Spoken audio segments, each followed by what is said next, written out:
Paltrocast now with Darren Paltrowitz. Get ready to listen to your favorite artists. The Paltrocast is starting real soon. New interviews, no auto-tune. The Paltrocast now. It's the Paltrocast now. It's the Paltrocast now. Paltrocast. Thank you very much for checking out episode number 62 of the Paltrocast with Darren Paltrowitz. This episode has 3 interviews that I taped over the course of October and November with great entertainers. Those people are Johnny Brennan, Ken Shamrock, and Bea Miller. Now, when I say entertainers, all 3 of them come from very, very different paths. Johnny Brennan, which is the last interview you're going to hear, is the founder and principal talent behind the Jerky Boys, one of my earliest comedic influences, which I told him directly. The new Jerky Boys album is the first album that the Jerky Boys have done in 20 years, literally 20 years. It's put out through Comedy Dynamics. But interestingly, that is far from the only thing that Johnny Brennan has done on a big scale. For example, he's been doing voices for Family Guy on Fox for literally 20 years now, or at least he started in the year 2000, and it grew and grew from there. Ken Shamrock has the middle interview in this episode. Whether you know him from professional wrestling, MMA, as an author, as an actor, as a podcaster, for his owning of a bare-knuckle fighting promotion, however you know him, great guy who's been working for a long time. He's currently one of the top wrestlers in Impact Wrestling, which recently made him a Hall of Fame performer. What do you call it? A Hall of Fame inductee. That's what I'll call it, inductee. And he was inducted into the Impact Wrestling Hall of Fame by none other than Dwayne "The Rock" Johnson. That is kind of a big deal when the biggest movie star in the world and one of the biggest wrestlers of all time is going to sing your praises publicly. Great talking with Ken. This is the second time I'd spoken with him, as I believe our last interview was taped in June and more focused on the Valor Bare Knuckles promotion. First up, you're going to hear my chat with Bea Miller. Her latest music video is called Forever Is a Lie, and that one is on the new EP called Elated, which was put out through Hollywood Records. To say that Bea has come a long, long way from her time as a preteen on the show X Factor would be an understatement. She makes very honest yet hooky music. You can't call her pop, you can't call her rock, you can't call her singer-songwriter. She's kind of all over the place in a great way, and it was really a pleasure to speak with her. This is my first time talking with her. It was before she did the live stream benefit for the Save Our Stages cause, which is really important because when you think about it, if we are not taking care of live music's promoters, live music's performers, we're not going to have live music once the COVID-19 pandemic is over with, which is hopefully soon. But either way, my 3 interviews for this episode are with Johnny Brennan from the Jerky Boys, Ken Shamrock, and Bea Miller. Hope you enjoy, and thank you so much for listening. The EP Elated, when did you actually finish it? I think that we finished writing all of the songs maybe November of last year. So, almost a full year since we finished the writing process because, I always go home to visit my family in New Jersey. I live in California, and I always come home to New Jersey to visit my family for the holidays every year. So, I got off tour. I maybe wrote, another couple songs after I got off tour, like literally a handful before I eventually went home to visit my family for the holidays. And then, it was the new year and then it was the pandemic. So luckily we kind of finished writing everything in the nick of time, but we had been writing for, at least like a year and a half before then. So it was a very long process until I felt like I had written everything that I wanted to say about my life as of, right now. Is that Maplewood, New Jersey? Yes, it is. That's where I am right now. Wow. I mean, New York, New Jersey, we're out there. But but what was it that made you go out to LA? I know that you've had a record deal from a very young age. Is that what inspired that? Yeah, I mean, I guess I never wanted to leave home. I'm a New York girl at heart. I'm an East Coast girl at my core. And so for the longest time, I was like, oh, fuck LA. I don't want to go out there. Stupid. Now I feel a little bit differently. Now I've lived there for so long that it kind of, started to actually feel like home, which scares me a little bit. But yeah, I guess I really did just go out there because that was where all the writers and producers I wanted to work with lived, and it's where my team was, and my label, my management, whoever else. But mostly it was about collaborators. And certain things that I physically had to be there for, that I just I, as much as I have to fly during non-pandemic times to do my job, I hate flying, I hate traveling, I hate dealing with all this stuff. So I figured it might just be easier to be there. And also, I wouldn't live in New Jersey still if I lived on the East Coast. I'd want to be in New York City, which I honestly cannot afford. So I was like, you know what, whatever, we're just going to go to LA and make it work. Well, you mentioned the collaborators, Justin Tranter being one of them that you've worked with. He's another New York guy that went to LA. I find whenever I go to LA that everyone is from New York and New Jersey, and they just had their moment where they went, enough, I want nice weather. Was the weather a factor at all for you? Honestly, no, I really miss the seasons. I've been in New Jersey for a couple days now. When it's the first time that I've left California since, early March. So, I'm really great. Last night there was a storm, and there was even like a tornado warning in New York City, which was fucking insane. I was like, oh my God. But that was really insane. But I was happy. I kind of opened my window last night, just let the breeze and all the wind and the noise and the rain kind of come into my window, because I actually really miss the weather. I don't necessarily like for it to be sunny and warm every day. I love the snow. I love the rain. I love storm. I love the smell of stormy weather, if that makes sense. Like, it just has a different, I don't know. I'm a moody person. I like when the weather is moody too. I was going to say there's a big correlation to your music where you might be saying something optimistic, but then there's something really dark beneath it. Everything is multi-layered, and it sounds like your weather preferences as well, not to play doctor or anything like that, but it's really refreshing with your music how smart and informed the lyrics are. Do the lyrics always come first? Ooh, that's an interesting. Not always. I think people are always very curious about the process of each artist, writing and creating music, but it is different for everyone, and for me, it's not only different from other artists how I create, but it's different from myself, one week than it was the last. Sometimes I will be sitting alone in my apartment and I'll have a melody idea pop into my head and I'll record it on my phone. I'll show it to the producer the next day in the studio. Or sometimes I'll write a poem, or I'll write about something in my journal, or I'll just think about a certain thought very deeply. And then, that kind of comes first. Or other times, I have no ideas until I get to the studio, and then a producer will start playing something and I'll start humming along, and then the lyrics kind of follow with it. So, there are many different ways that I create, but lyrics are very important to me. I have a lot of friends who, are always like, they're like, oh, I don't care about the lyrics. I just think this melody is cool, or the production is hard, or, whatever it is that they say. But for me, lyrics have always been really important. I've always loved writing. I've always loved journaling and writing poems, and, lyrics really speak to me. They always have. And, I definitely spend a lot of time, once I do come up with the idea of what I want to say, I do spend a lot of time, making sure that each thing is phrased in a way that I think is interesting and also not too complex, because one of my favorite quotes of all time is, people confuse art with confusion, which is, something that one of my favorite artists, Keaton Henson, said at one point. And I think that that's really an interesting point. It's like, people think that when you look at something, you're like, oh, I don't understand it, it's artistic, that's what art is. Right. But I think that art is being able to communicate and express, your own feelings and interpretations of your experiences and of the world around you in a way that is you, but is open-ended enough for other people to insert their own perspective into it and feel understood by it.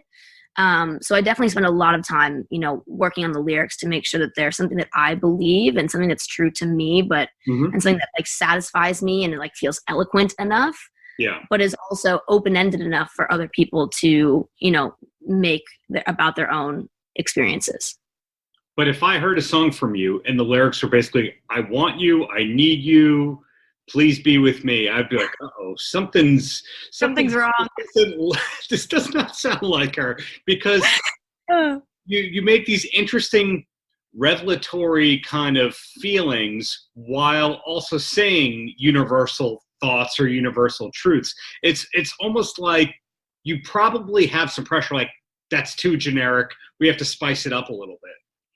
Yeah, I definitely do feel like sometimes, I'll work with certain people, or someone will send me a song and be like, why don't you, here's a song that I wrote if you want to record it or collaborate with me on it. And then, sometimes I hear things, I'm like, well, could I rewrite this thing? Like honestly, a lot of my fans were confused and made note of made sure that I knew how confused and thrown off they were that I had like technically a love song on my EP, because as long as I have been writing music, I haven't done that. I've definitely released, when I was like 15, I released songs that were written by somebody else when I didn't have as much of a say in my own music. I released, more like cutesy love songs, but as long as I've been writing my music, I haven't done that. And they were very confused because I don't say things that are like, oh, I miss you and, your cute little smile and whatever. I don't typically feel that for people, but I also definitely don't write about it. And then they eventually realized, after I did a few interviews, that the love song is actually a song that I wrote about the earth, about Mother Earth, and like how, beautiful the world can be if you allow yourself to see it that way and see it, for the beauty that you can find, that like you will eventually experience. And then they're like, oh, okay, that makes sense. But yeah, I definitely have reached a point where even my fans are thrown off if I say something that is like too nice and too positive. They're like, who are you? And what happened to our glass half empty, negative, negative Bea Miller? Where'd she go? Well, the key is people are listening. They are looking, in spite of having such unique music. Not a lot of people can say they have billions of views of their content. Even artists on classic rock radio whose songs have been played for 45 years, I don't think they reached the billions mark. So no, I don't see how that'd be possible, because if their music... No, I was like, wait, what are you... I was like, I didn't do that. Don't you have a 2 billion statistic or something like that of... Oh my God, do I actually? I don't fucking know. I don't ever check that stuff because I feel like I put my music out and I put out my videos and whatever else, my content, and I'm like, okay, goodbye. Like, it's done. And I don't want to look at it and I don't want to think about it because there's nothing I can do to fix it anymore. So I honestly don't know, but that's exciting if that happened, I guess. Well, whatever it is, again, people are paying attention. You weren't dropped after your first album like most people are.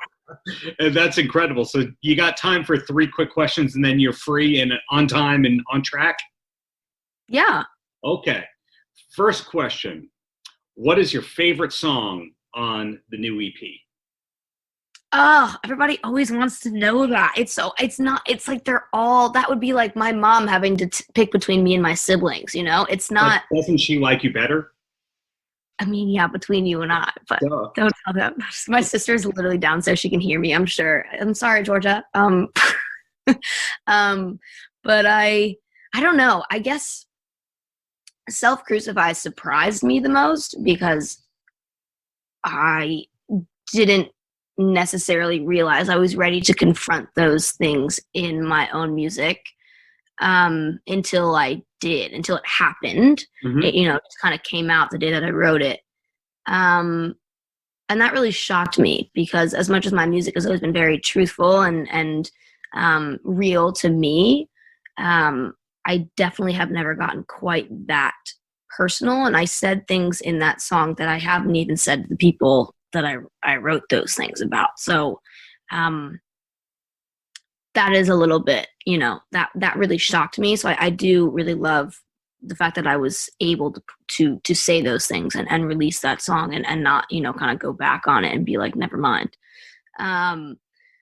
but I don't know. I also really love I Never Want to Die because I love that style of music, and that one also caught me by surprise.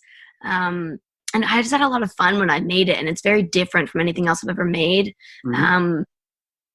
But I love it. I can't wait to perform that one live. I think, musically, stylistically, it's really different, but it's closer to the things that I actually personally listen to myself. So, from other artists.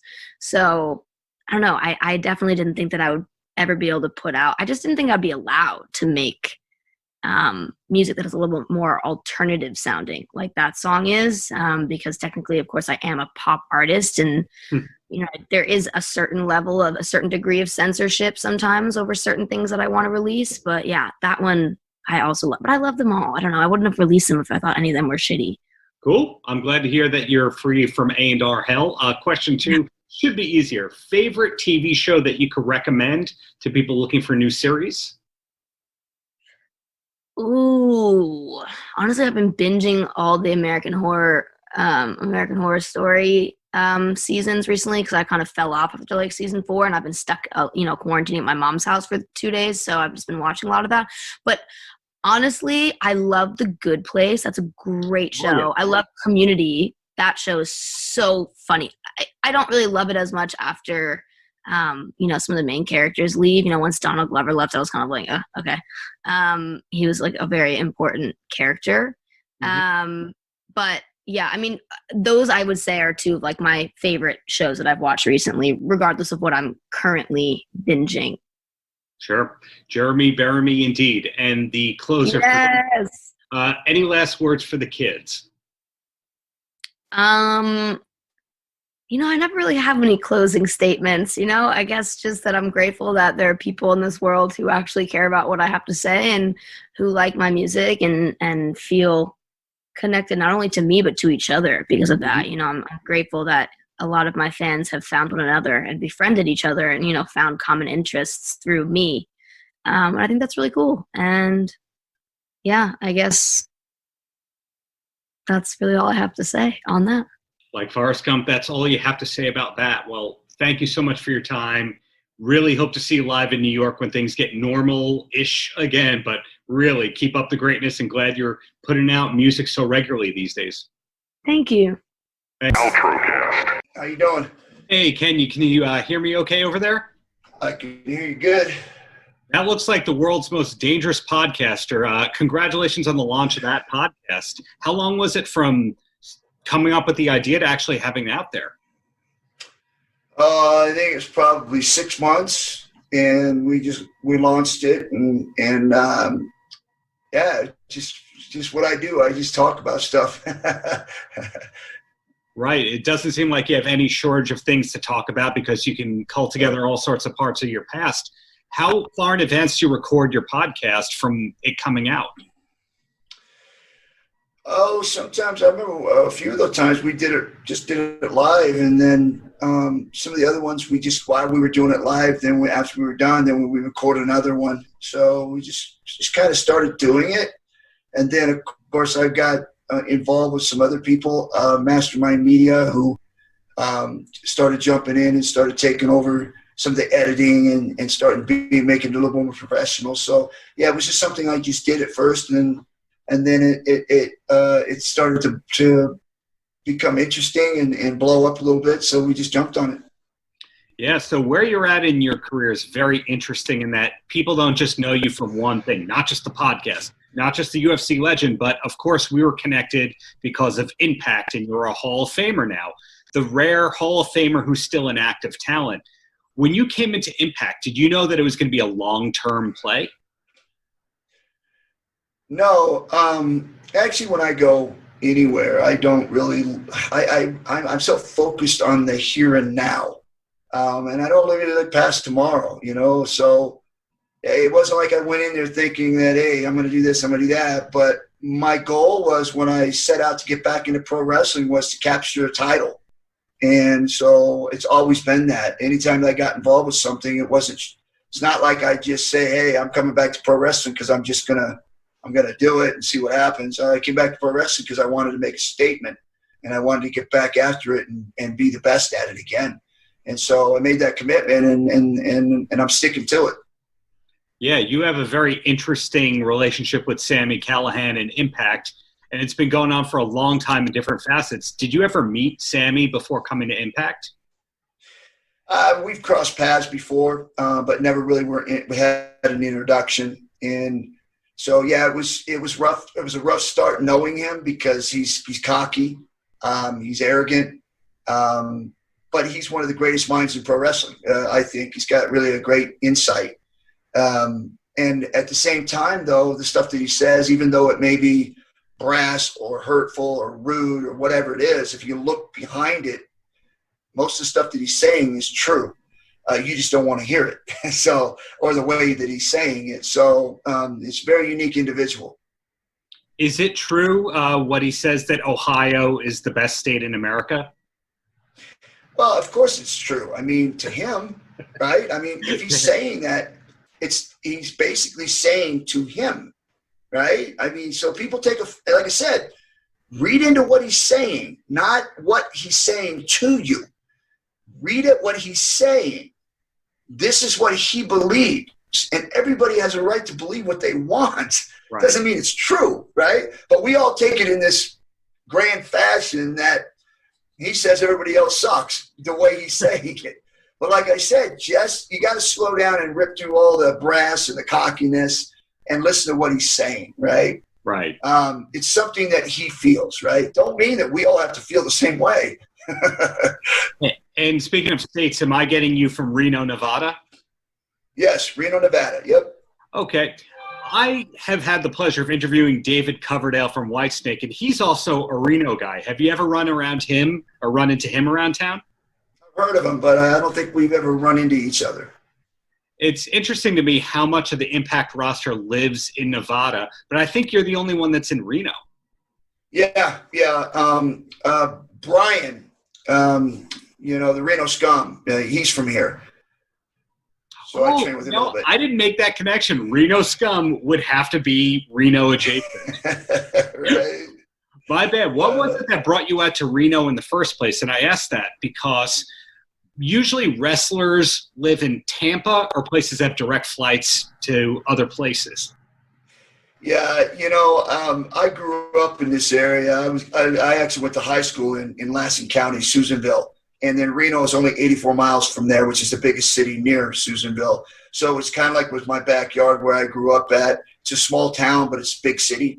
But it's got all the outdoor sports. It's got winter, fall, spring, summer. It's got all of the stuff that, and to me, it's the unique thing of being able to drive 40 minutes away and be able to ski and hit the ski and then drive 45 minutes down towards another area and water ski. And so there's all kinds of stuff to do here, camping, hunting, fishing. I mean, it's just a lot of great things to do in Reno. And it has the big city kind of atmosphere and feel, but it's a small city. It's the biggest little city in the world, as they call it. Biggest little city in the world, not just hyperbole right there. Well, bring it back to Impact.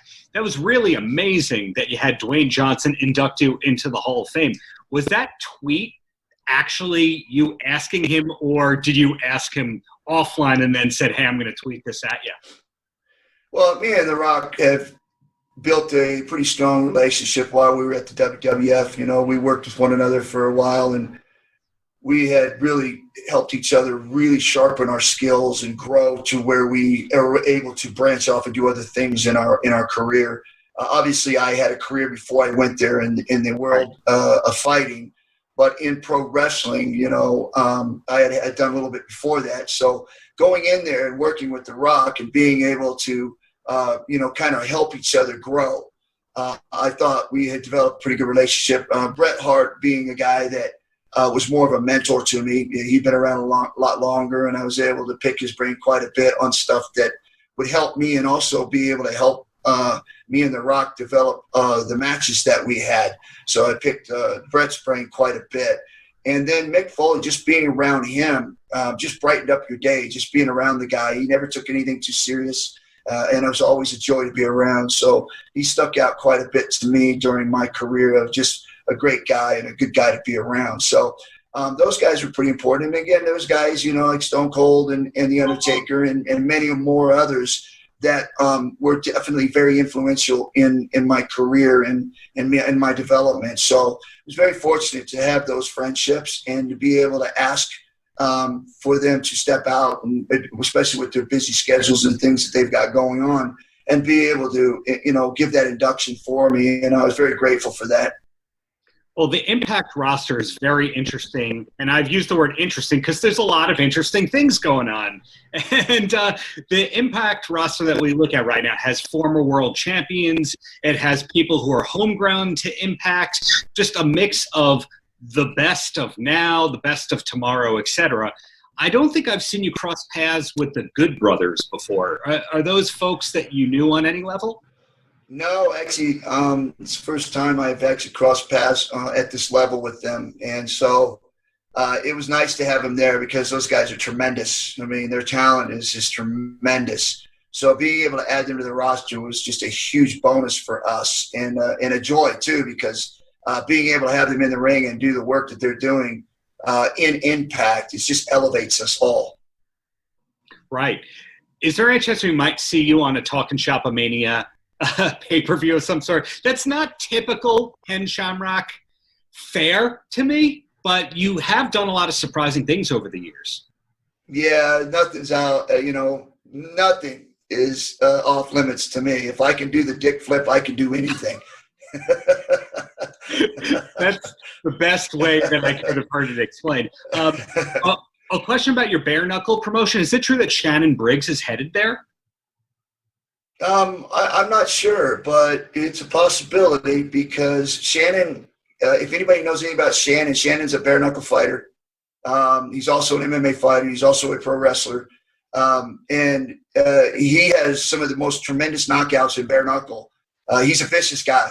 And I don't think he ever got the credit that he deserved within the MMA world because he's fought a whole lot. And he is a really, really tough individual. Well, hope to see that happen eventually. So 2 quick questions, and then you're a free man. And the first one is, besides Impact Tuesday nights every week on Access TV, what's your favorite show on television at the moment? Oh, dude, without a question, it's got to be The Walking Dead. And then, of course, there's the new one out. I forget what it was called, Tomorrow or The Day, or it's the new one out. I just put brain dead on World Beyond. My wife is whispering. Yes, that's it. That's it. Sorry, I just started watching that. That's awesome. I love that. But yeah, I'm into that stuff because to me, I'm into anything, even the world stuff where the world comes to an end and everybody, has to band together, and then you find out who human beings really are. You got good ones and you got the bad ones, and they end up separating themselves into survival. And so for me, that's the part that's just intriguing to me with those kinds of movies of how we would, and there's a lot, it's predicted pretty well on how vicious people can be when structure falls. Well said. Well, the closer, any last words for the kids? Yeah, man, make sure that, and again, it's in these days, man, I mean, it's hard times, but I cannot stress enough about education right now, because the way that things are going now, the children and the kids that are in high school, they're being deprived of a great education, and that to me is not fair. I couldn't agree more. Well, thank you for doing all the great work that you've been doing for 30 years. Keep it up. Thank you so much for your time, Ken. Hey, appreciate you, man. Take care. Likewise. Paltrocast. When I think about the 2 biggest comedic influences of my childhood, it was Johnny Brennan and Weird Al Yankovic. Diametrically opposed, as you can imagine. But it's great to see a new album from you. When did you start making it? I appreciate that. Thank you. Funny enough, I got a picture. I think it was 2 years ago. It was Weird Al Yankovic and myself at Steel. I think not Steel City. It was a Comic-Con in Portland, Oregon. And so it was funny because Al and I were supposed to work together years and years ago. And he actually created a song, "Don't Go Making Phony Calls." Yes. And from TLC. From TLC, it was with Left Eye Lisa. Remember that group? So, and it was their song, "Don't Go Chasing Waterfalls." he changed it into "Don't go making phony calls" or something like that, and it was going to be a Jerky Boys thing. But it was funny. It was funny to actually we got a chance to meet each other. So yeah, no, this is interesting because it's been a long time coming. Fans have been asking for decades. I've been very busy with Family Guy and things like that, and the Jerky Boys always never went away. The Jerky Boys was there, and people were loving the albums for years. I had Jerky Boys 1, 2, 3, 4, 5, and 6. 6 were out there, and then I made a ringtone album for people because at the time ringtones were like $4 or $5 a ringtone, which I thought was a ripoff. So I just gave like a shout out to the fans, a big thank you to the fans. I think I put 99 tracks, and they were all ringbacks and ringtones, and so there was a lot of stuff. But the actual making of a Jerky Boys record, like before I became famous, the whole bootleg thing. Everybody always refers back to the bootleg. Yeah. And that's what I felt like was necessary. I didn't make a record like to follow up or to beat another Jerky Boys record. You know what I mean? I just wanted to have that mindset that I had when I made the bootleg, because I wasn't making it for anybody but me and my brothers. And, just a way for, if anybody else wanted to enjoy my characters interacting. And that's kind of what the beauty of it was. Right. I, of course, had the bootleg tape. I'm going to say 92, 93, somewhere around there. I got it. And I remember there were calls in there that you didn't hear on the first 2 albums. Yet, do I have it correct that a lot of what was on Jerky Boys 3 and 4 was previously recorded? No. What it was the bootleg was, and actually 93 is very late. I was already signed to... I believe I was already signed to Atlantic Records at that time, 92-ish, if I'm not mistaken. But yeah, the bootleg was on the streets in the 80s. I know Howard Stern got his hands on it, and Howard Stern was talking it up and it was going nuts. I guess that was sometime around 85, 84. Wow. Somebody came up to me at a family reunion up at my aunt's place in upstate New York, Wurtsboro, New York. There was every year they have these monster family reunions, the Brennans. Yeah. And funny enough, that was the last one I think I was ever at, but somebody came, my cousins are all coming up to me and they're like, Johnny, you're not going to fucking believe it. You're this, and all the skits that you do for Joe and Anthony. Joe, those are my brothers. Mm-hmm. So all the skits that you do at the house and you're recording them, and I'm still perplexed. I'm still like, I'm like, oh man, you mean like that? Yeah, it's all over the place. Where I'm going to college, it's here, it's there, it's everywhere. And they were telling me about the radio disc jockeys that are all talking about the stuff. And remember now, this is back in the mid '80s. Yeah. And Howard Stern, once he got his hands on it, that's when I said, oh boy, because he said, if anybody knows who this Frank Rizzo guy is, this is the funniest thing I've ever heard in my life. So if anybody knows, call into the station. And that's when there was all of these copycats and Tom, Dick, and Harry's calling in saying it was them. So I said, it's time for me, because I never wanted to, I didn't have any intentions of being famous. You see what I'm saying? Yeah. Because I was, at the time, I was hanging off buildings in New York City. I was a scaffold worker. I was, and everybody is now the word on the street. Everybody's like, Johnny, oh man, your shit's everywhere. And I'm going like, holy crap! It looks like I'm not going to have a choice here. It looks like I'm going to be, it's going to hit. So anyway, Howard Stern, and then then the record companies, Atlantic Records, and the rest is history.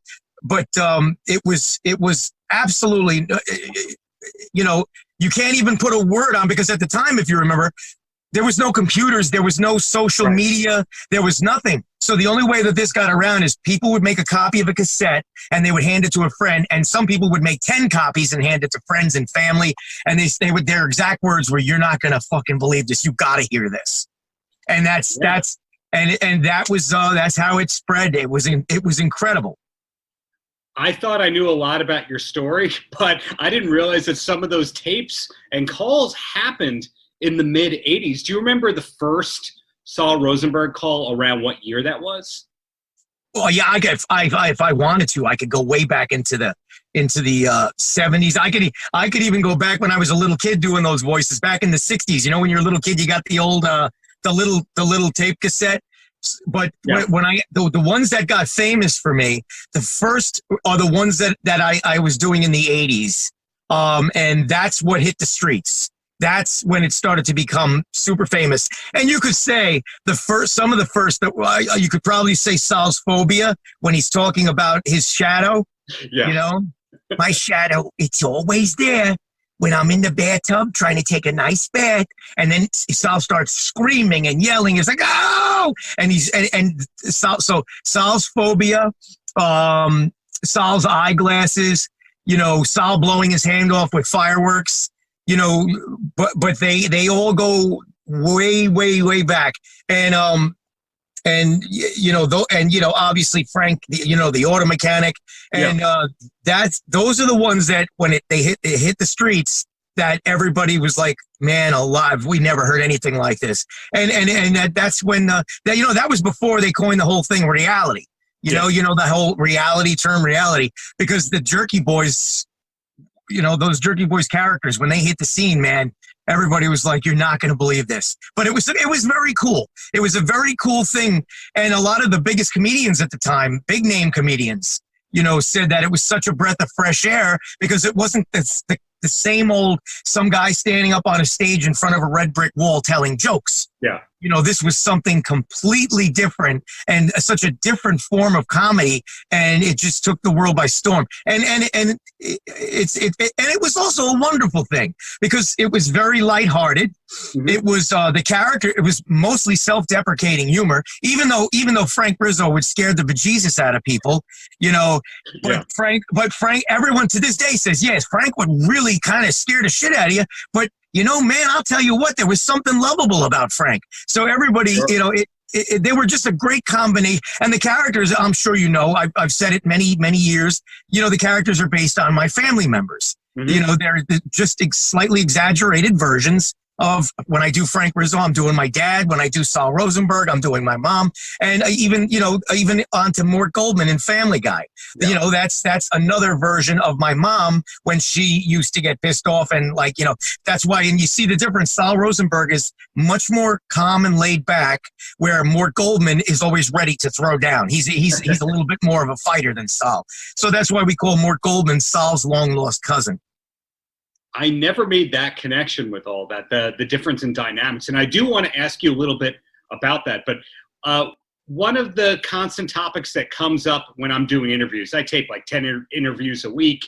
Inevitably, I'm going to ask about Van Halen, Kiss, or the Jerky Boys in some way. I'm still kicking myself when I interviewed Ed O'Brien from Radiohead a couple months ago. I forgot to ask about the Pablo Honey album and all that. But when I was talking to the former MTV VJ Kennedy last week, she told me a story of her and Henry Rollins and David Lee Roth listening to the first Jerky Boys album, and her and Henry Rollins cracking up, and David Lee Roth actually not laughing. And they're like, why aren't you laughing? And he's like, because these people don't know any better. They're not in on the joke. That is the first time I've ever heard somebody not get the Jerky Boys. David Lee Roth, he's a character, but I know Van Halen, they go way back. Eddie Van Halen, I actually know Marshall Burrell. Marshall Burrell managed me. So Marshall managed me in and around the year 2000. And so Marshall, the whole story of Marshall Burrell and Van Halen. And, yes. And so Eddie and Marshall, very good friends. And it was funny. A few years back, there was a book that came out, and Marshall was on the phone with me, and Eddie was there. I said, hey, Ted. Eddie's like, yeah, tell him I said hello. We never got a chance to talk, though, but Van Halen was always huge Jerky Boys fans. But David Lee Roth, that sounds perfect for David, because David, he's definitely a character. Jane Kennedy, it's funny because that whole time Jane was, on MTV at that time. And it's so funny. I'm sure I'll get a chance to tell her someday. We were at Woodstock together, Woodstock 94. And it's funny, I was walking, and I just finished my little stint on the stage. It was, I'll never forget, Sunday morning. And I went up on stage, and all I did was say a couple of things inside. I said, Four or 500,000 people out there, just an ocean of people. And I had to deal with Walt Disney Pictures. I couldn't show my face, so I had to wear a bandana because the movie we were working on the movie. So I went up on stage with a bandana, and I'm looking out at this ocean of people, and I just said, "Yes, excuse me. Oh, I need help. I think I lost both my shoes in all that mud." And that's all I said. And you just hear 500,000 people. I never heard anything like it in my life.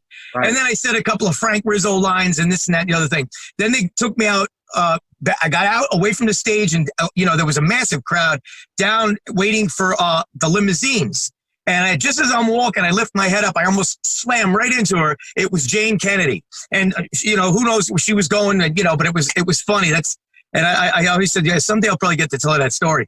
But yeah, that was a big time back then, because at that particular time, the Jerky Boys was just insane. You're talking about motion pictures, your books, and it was just incredible.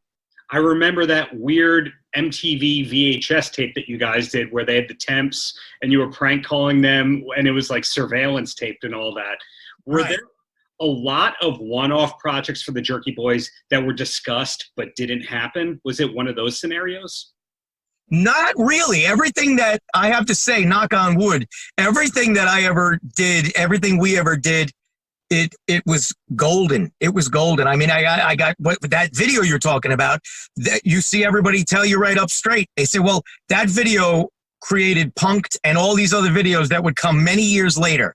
Yeah. And with this whole inspiration of this hidden camera, we were doing hidden cameras long before they had Taxi Cab Confessions or whatever the hell it was. So we were doing that shit eons ago.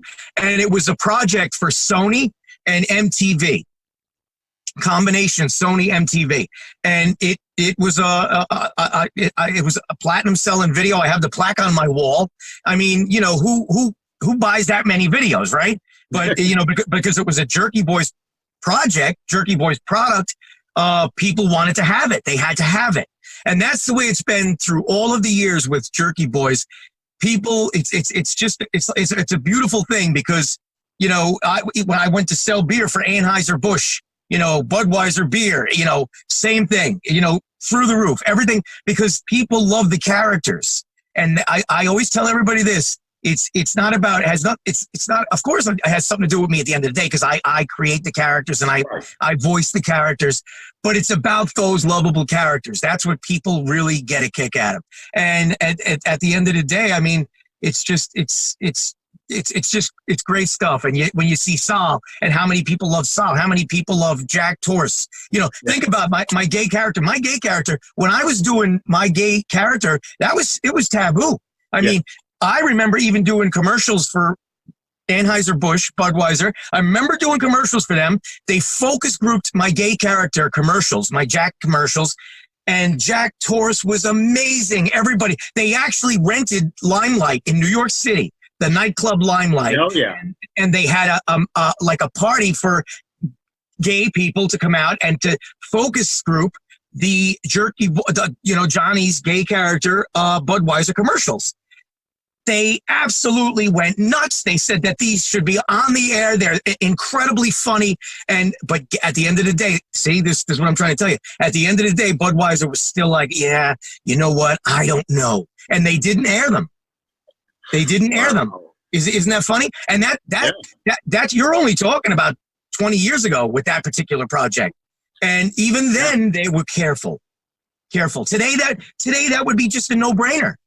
You see? Yeah. So very interesting angles. And once again, everybody loved RuPaul. RuPaul, huge fan of mine. I did RuPaul loves Jack Torse. Everybody, that they get it. Once again, Jack Torse, everybody, we always say, that's the original diva bitch, Jack Torse. Because Jack Torse, nothing excited him. Everything was just old hat to him. It's old hat to him, sweetheart. Yeah. Yeah. Exactly. I did that years ago, honey. That, like Jack, nothing excited him. But that's what was great about Jack and all of the characters. But just great stuff, man. Right. So looking at everything that's going on, I'm curious because you've evolved with the times. For example, I remember the Jerky Boys 4 or 5 was on Laugh.com, which was a way too soon.com record company. But has the way that you record your phone calls changed, or are you still doing everything on speakerphone? Yeah, well, see, that's what I'm saying too with that.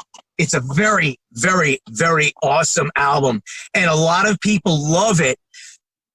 Jerky Boys fans, diehards love it. That one that was up, but that's calls that I had. See, that's calls that I had in the can that I never thought to use because they were 9 minutes, 10 minutes. And I was like, yeah, they'll just never work. They're way too long. So right. I just put them aside and I never used them. But there weren't that many. There was only, I think, like 7 or 8 of them, maybe 9 of them. And they were really long. But people started asking me like crazy, Johnny, do you have any longer skits? So I said to myself, wow, you know what? Maybe I should try to put out a record with these long skits. But like I said, they were in the can. I had them. All I had to do was just put them on the record. And funny enough, that was Marshall Burrow we were just talking about. Oh, yeah. He owned Laugh.com. But, he owned Laugh.com. I never knew that. See, when I think of Marshall Burrow, I think of the initial success of Van Halen, then all the success he did with the band Rat, and of course, who his uncle was. Yes. I never knew he managed you or Laugh.com was his. Wow. Yes, yep. George Carlin and I were actually on at the same time. George Carlin was a huge fan of the Jerky Boys. And I obviously, growing up as a kid, Carlin was fantastic.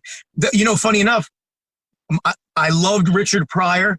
I loved Carlin, and I always tell people, Bill Cosby, man, I understand, whatever went through in his life, whatever happened in his life, but that guy could get up on a stage and he could tell stories where you were literally pissing yourself and he didn't say one curse word.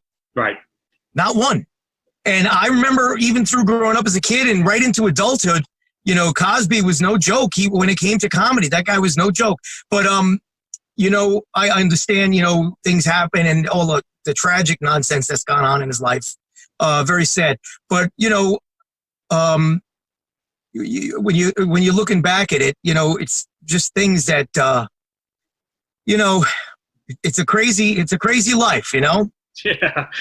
But anyway, so that I was on there with Marshall Burrow, and that was 99, 98, 99.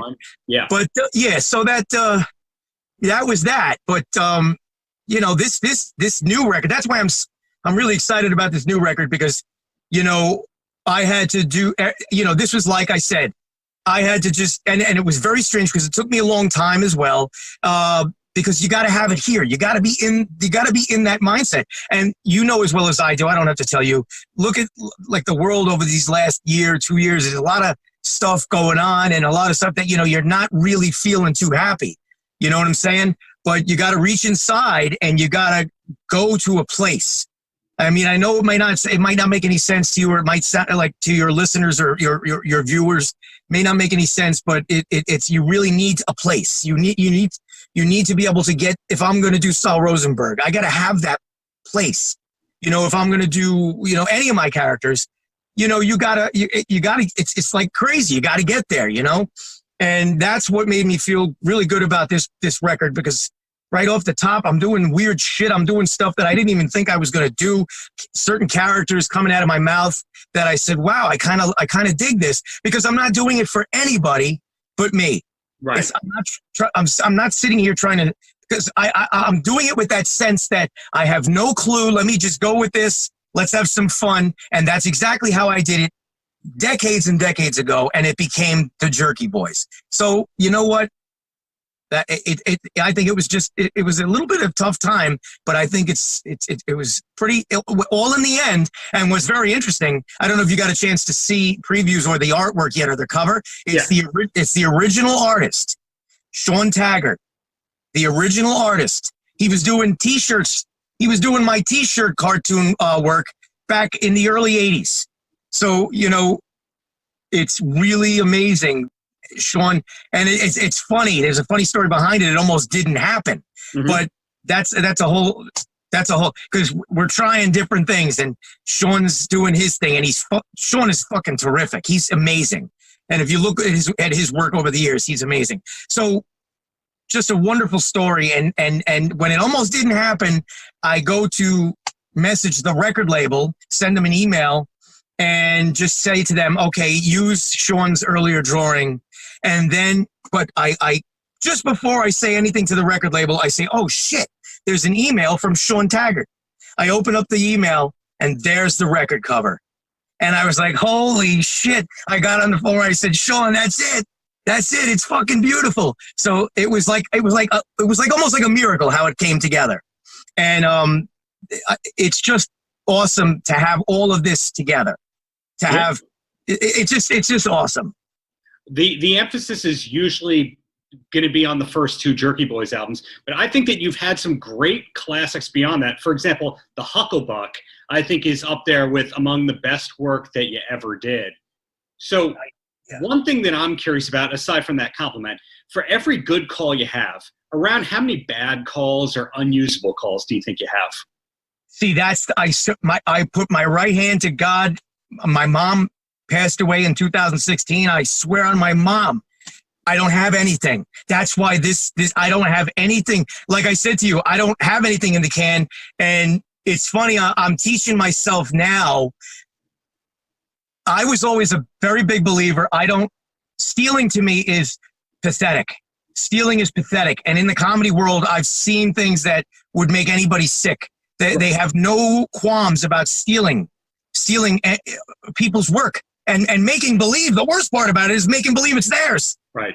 That's the worst part. So I was this asshole going back all these decades that I would never bite off myself.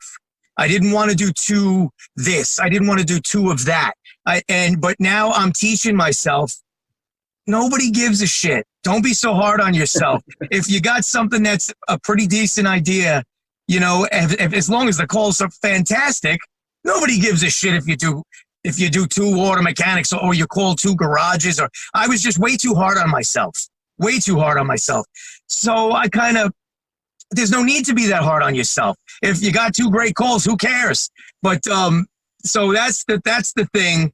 But on this now, I never had the only time I had stuff laying around was the one we just talked about. It's called the Jerky Tapes. Mm-hmm. And I had, I believe, 8 or 10 of these calls that were 10 minutes long.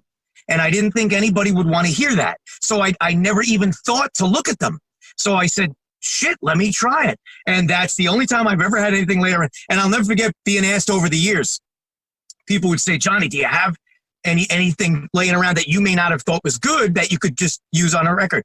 I said, I wish. That was the big thing I was saying. I wish I had stuff laying around, but no, I don't have. That's why this album was so hard, because I had to do everything. And now the beautiful thing is now I would probably say I probably have about 10 calls now, brand new calls, maybe 15, maybe even 16 or 17 that are brand new, that are just laying around, and they're fantastic. They're really, really fantastic. So that's a good thing. And it's kind of made me say to myself, you know what? Even if I try and just do 1 or 2 a day, mm-hmm. But it was so strange though to get into that mindset. I'd be like, yeah, maybe I'll do one later this afternoon, and I'll be like, and it never happens. But slowly, you're never too old to learn, So you're starting to teach yourself to try to change habits, So I guess that answers your question. But no, I didn't. No, nothing laying around. I wish. My last question before my last compliment to you is, Johnny, any last words for the kids? Yeah, it's funny. You mean my kids or all kids? All kids. All kids? I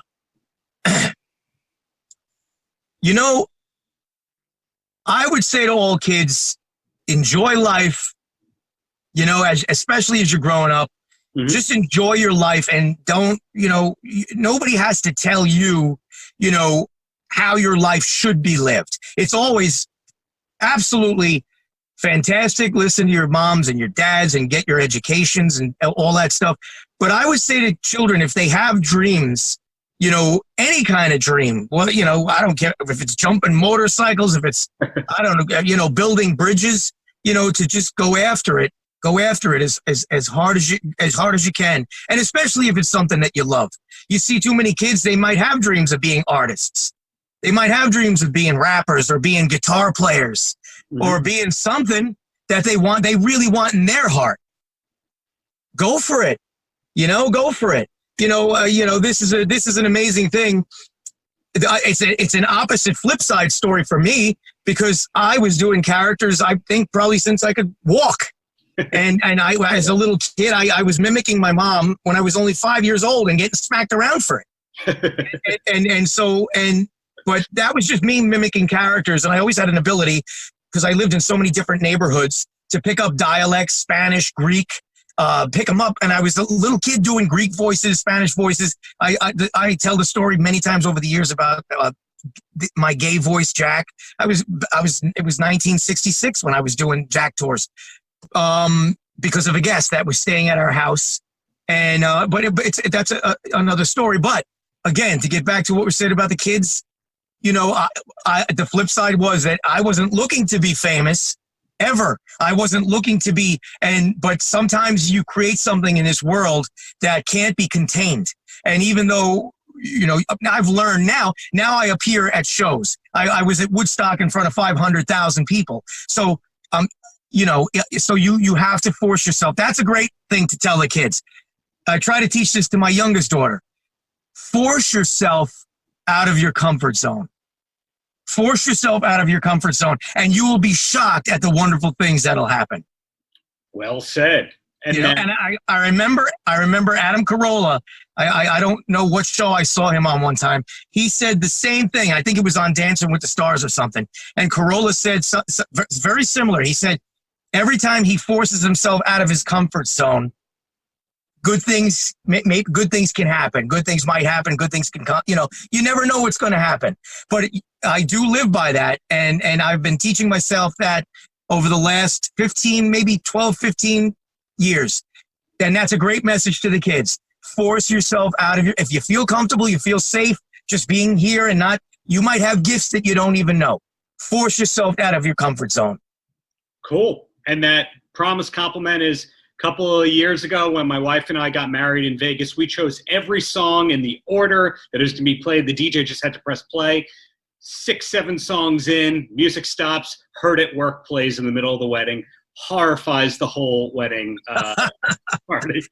So the Jerky Boys were played at our wedding. Thanks to you for the many, many years of entertainment, Johnny. Thank you. You'd be surprised. I do a lot of the weddings, and people love the Jerky Boys at their weddings. But that is a great story. I love it. Heard at Work today, you said? Yeah. That's great. That's one of the, people can all Google it. It's one of the all-time greats. That's fantastic, man. I appreciate everything. Exactly. Well, keep up the greatness. Glad to hear there's more coming in the very near future. Just keep up all the stuff there. So glad you're back. Thank you very much, and I appreciate the interview. Thank you. Thanks, Johnny. Paltrocast. Thanks for checking out the Paltrocast with Darren Paltrowitz, produced by V13 Media. Theme song by Steve Schultz. Audio mixing by Mark Piro. Until next time, have a great Shabbos. Paltrocast.